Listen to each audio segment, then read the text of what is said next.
بسم اللہ الرحمن الرحیم۔ السلام علیکم۔ غموں اور پریشانیوں سے نجات کی راہ۔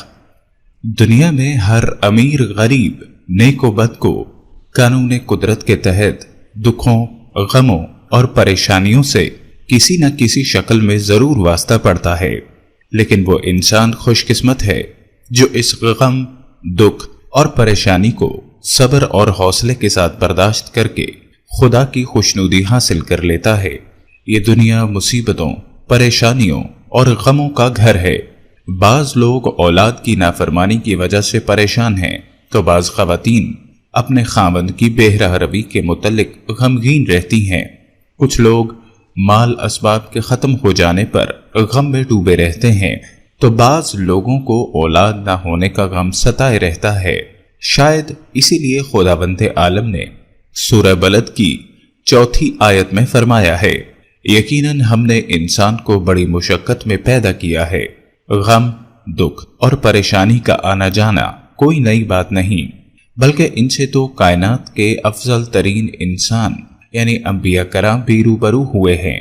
کائنات کے سردار انبیاء کو بھی ایک غم تھا، جس کا تذکرہ سورہ کہف کی 6 آیت میں ہوا ہے۔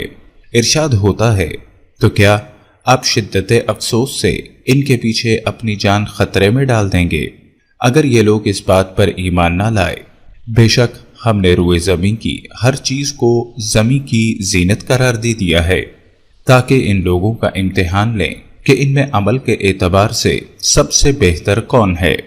نبی کریم صلی اللہ علیہ وسلم کو کس قدر اپنی امت کا خیال ہے کہ پوری امت جنت میں چلی جائے، مگر آج ہمیں دنیا کی فکر ہے، اسی طرح ہماری دنیا اچھی ہو جائے۔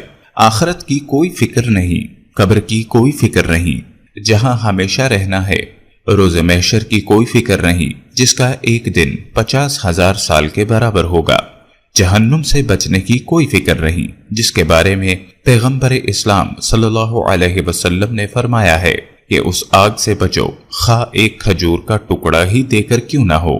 آج ہمارے کتنے دینی بھائی اور بہنیں بے نمازی مر رہے ہیں، ہمیں کوئی فکر نہیں۔ ہمارا پڑوسی شرک اور بدعت میں مبتلا ہے، ہمیں کوئی فکر نہیں۔ ہمارے سامنے فحاشی اور عریانی پھیل رہی ہے، ہمیں کوئی فکر نہیں۔ بس ہم اپنے خیال میں مست اور مگن ہیں۔ ہم نے اپنے بھائیوں بہنوں کو اچھی باتوں کی جانب متوجہ کرانا چھوڑ دیا ہے، اور صرف اپنے فائدے اور نقصان میں پڑے ہوئے ہیں۔ یہی وجہ ہے کہ آج مسلمان ہر منزل اور ہر مرحلے پر پریشان نظر آتا ہے، اور اپنے ظاہری سکون اور آسائش کے لیے گناہوں کی انجام دہی پر اتر آتا ہے۔ یہی وجہ ہے کہ آج شیطانی قوتیں ان پر مسلط ہو گئی ہیں۔ اب سوال یہ پیدا ہوتا ہے کہ آخر ہم کس طرح سے ان دکھوں، دردوں اور پریشانیوں سے نجات پیدا کریں۔ اس سلسلے میں سب سے اہم چیز یہ ہے کہ مسلمان اپنے عقائد کی اصلاح کرے، کیونکہ بے شمار دکھوں، غموں اور پریشانیوں کی بنیادی وجہ عقیدے کی خرابی ہے۔ کتنے ہی مسائل ایسے ہیں جو عقیدے کی نعمت سے محرومی کی بنا پر ہمارے لیے مصیبت بنے ہوئے ہیں، اور اکثر لوگ اس جانب سے بے توجہ ہیں۔ صحیح عقیدہ دین اسلام کی بنیاد ہے، اور ملت اسلامیہ کی اساس اسی پر قائم ہے، اور انسان کے تمام اقوال اور افعال اسی وقت صحیح اور بارگاہ الہی میں قبول ہوں گے جب اس کا عقیدہ صحیح اور درست ہوگا۔ سورہ نحل کی 36ویں آیت میں ارشاد رب العزت ہے، اور یقیناً ہم نے ہر امت میں ایک رسول بھیجا ہے کہ تم لوگ اللہ کی عبادت کرو اور طاغوت سے اجتناب کرو۔ پھر ان میں بعض کو خدا نے ہدایت دے دی اور بعض پر گمراہی ثابت ہو گئی، تو اب تم لوگ روئے زمین پر سیر کرو اور دیکھو کہ تکذیب کرنے والوں کا انجام کیا ہوتا ہے۔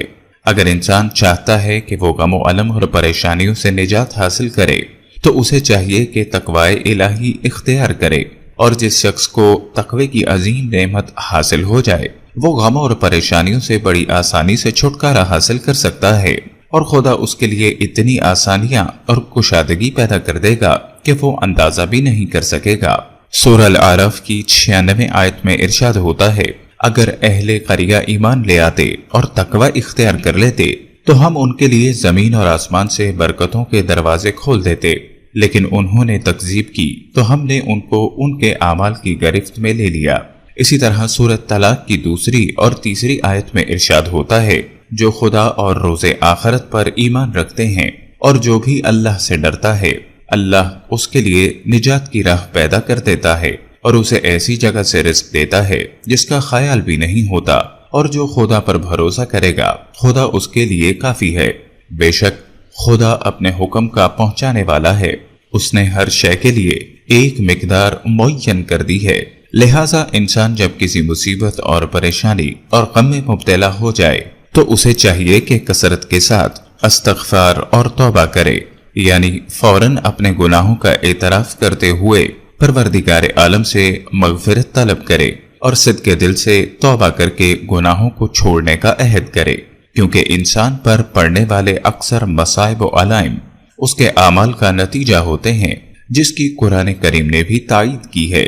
سورہ شعراء کی 30ویں آیت میں ارشاد ہوتا ہے، تم تک جو بھی مصیبتیں پہنچتی ہیں وہ تمہارے ہاتھوں کی کمائی ہیں، اور وہ بہت سی باتوں کو معاف بھی کر دیتا ہے۔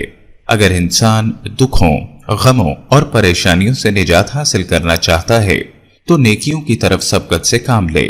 اعمال صالحہ، اعمال نیک میں سے ایسی نیکیاں ہیں جو ظاہری طور پر ہلکی پھلکی ہیں، جنہیں ہم معمولی سمجھ کر ضائع کر دیتے ہیں، حالانکہ قطرے قطرے سے سمندر بنتا ہے۔ کئی چھوٹی چھوٹی نیکیاں مل کر ایک بہت بڑے اجر و ثواب کا باعث بن سکتی ہیں۔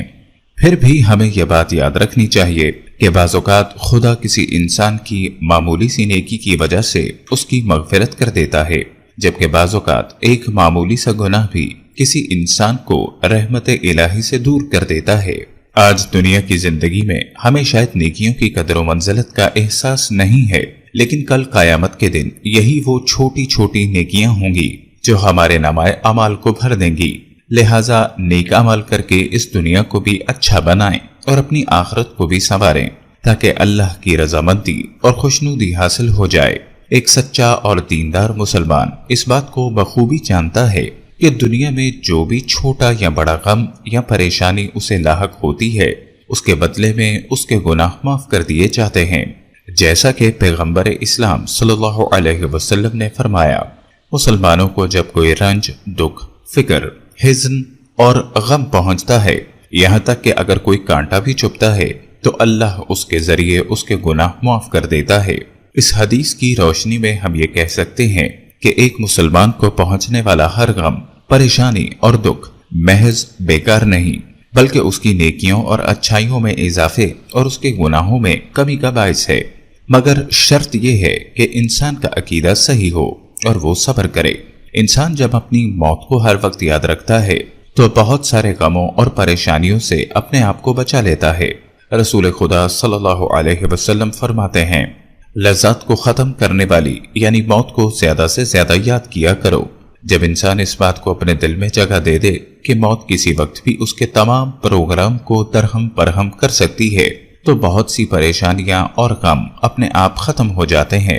قرآن کریم میں بھی پروردگار عالم نے کئی مقامات پر انسان کو موت کی یاد دہانی کرائی ہے۔ غموں کو ختم کرنے اور پریشانیوں کو دور کرنے کا ایک بہترین علاج دعا ہے۔ ہر مسلمان کو چاہیے کہ وہ ہمہ وقت دعا کرتا رہے کہ پروردگار اسے ہر غم، پریشانی اور مصیبت سے بچائے رکھے۔ خداوند عالم سورہ نمل کی 62ویں آیت میں فرماتا ہے، بھلا وہ کون ہے جو مضطر کی فریاد کو سنتا ہے جب وہ اس کو آواز دیتا ہے اور اس کی مصیبت کو دور کر دیتا ہے۔ اس لیے جب بھی انسان پر کوئی غم، دکھ، پریشانی نازل ہو تو وہ خالق حقیقی کے سامنے ہی اپنے ہاتھ پھیلائے، جیسا کہ سورہ بقرہ کی 186ویں آیت میں ارشاد ہوتا ہے، اے پیغمبر، اگر میرے بندے تم سے میرے بارے میں سوال کریں تو کہہ دو میں ان سے قریب ہوں، پکارنے والے کی آواز سنتا ہوں جب بھی پکارتا ہے، لہٰذا مجھ سے طلب قبولیت کریں، مجھ ہی پر ایمان و اعتماد رکھیں کہ شاید اس طرح راہ راست پر آ جائیں۔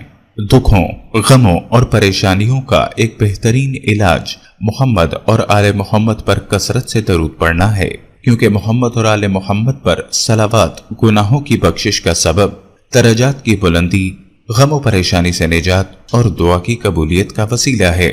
دکھوں، غموں اور پریشانیوں کی ایک بہترین دوا نماز کی پابندی ہے۔ رسول خدا صلی اللہ علیہ وسلم فرماتے ہیں، نماز مومن کی معراج، آنکھوں کی ٹھنڈک، دل کا سکون، غموں اور پریشانیوں کو ختم کرنے کا بہترین ذریعہ ہے۔ ائمہ معصومین علیہ السلام کی سیرت میں ملتا ہے کہ جب بھی کوئی مشکل مرحلہ پیش آتا تھا تو 2 رکعت نماز پڑھ کر خدا سے دعا کرتے تھے اور وہ مشکل آسان ہو جاتی تھی۔